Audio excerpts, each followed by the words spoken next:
আচ্ছা। তো ছাত্র শিবিরের জায়গা থেকে অনেকেই আমরা সোশ্যাল মিডিয়াতে দেখেছি যে অনেকে প্রার্থী হিসেবে ঘোষণা করা।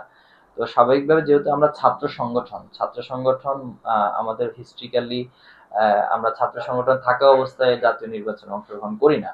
তবে যাদের ছুটি হয় বা যারা ছাত্র জীবন শেষ করে ওনারা অংশগ্রহণ করে থাকে। তো এই জায়গাতে আমি মনে করব যে মানে আমরা এখনো যেহেতু কোনো সিদ্ধান্ত গ্রহণ করিনি, এটা সোশ্যাল মিডিয়ার একটা মিথের মধ্য দিয়ে প্রচার প্রচারণাটা উচিত না। তো ছাত্র শিবির যদি সিদ্ধান্ত গ্রহণ করে ইনশাল্লাহ আমরা আনুষ্ঠানিকভাবে আপনাদেরকে জানাবো।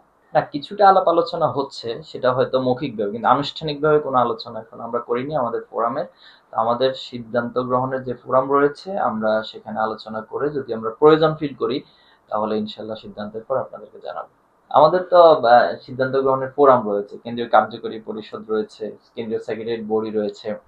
তো এই পরামর্শ সভা রিলেটেড যে ফোরামগুলো রয়েছে সেখানে যে কোনো কিছু উত্থাপিত হয়, সকলের মতামতের ভিত্তিতে মূলত সিদ্ধান্ত গৃহীত হয়।